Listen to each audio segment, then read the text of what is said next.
Hi everyone, in this video, I will talk about which is the best accounting software, Sage 50 versus Xero versus QuickBooks. Full comparison.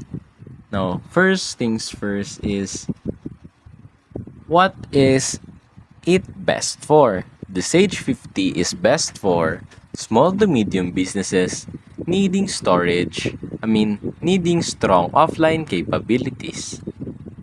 While the Xero, it is best for small businesses and startups needing cloud accounting. While the QuickBooks is for small to medium businesses, freelancers, and accountants. Now for the platform. Here on QuickBooks, it is cloud-based, with optional desktop version for QuickBooks Desktop. While here on the Xero, it is 100% cloud-based, while the Sage 50 is desktop-based with some cloud features. Now, for the ease of use. Here on the Sage 50, it is moderate, while here on the Xero, it is very easy to use. While here on the QuickBooks, it is only easy, not very easy. For the pricing, here on the QuickBooks, you can see here that it starts from $15 to $42 a month. And here on Xero, it starts at $58 per month, while here on the Sage 50, it starts at also with $58 a month. Now for the features. Some of the features of Sage 50 is advanced inventory, job costing, payroll, and reporting. Now for the Xero, some of its features are first, the bank reconciliation, then invoicing, then payroll, then project tracking. While here on the QuickBooks, it has an invoicing, expenses, payroll, inventory, and time tracking. Now for its payroll. Here on the QuickBooks, it is built-in or an add-on.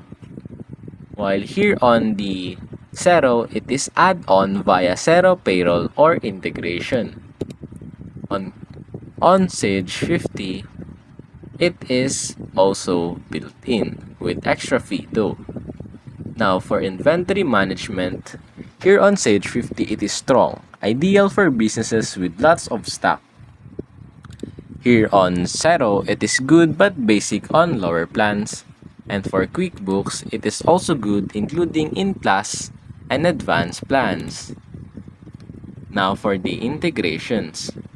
Here on the QuickBooks, it has a 750 plus app integration, while here on the Xero, it has 1000 plus app integration, and then here on Sage 50, it has a limited integration compared to others. Now for the offline access. Does it have an offline access?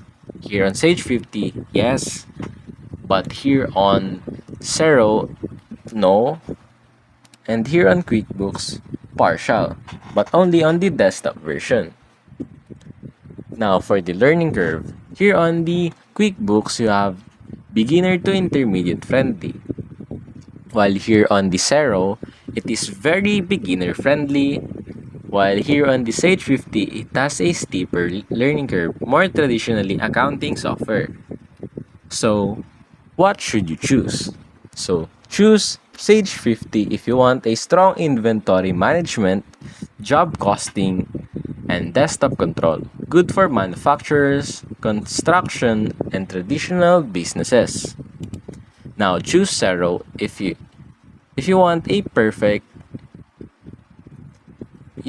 modern, easy-to-use cloud accounting with excellent third-party app integrations, ideal for startups, consultants, and service businesses. Now, choose this QuickBooks if you need an all-rounder with great invoicing, payroll, and strong US support. great for freelancers, service providers, and growing small businesses. Now, some final recommendation is if you need a complex accounting plus desktop, choose this Sage 50. But if you want a simple cloud-based accounting, choose Xero. Then, if you are looking for popular and has a balanced features, choose QuickBooks Online. And that's basically it.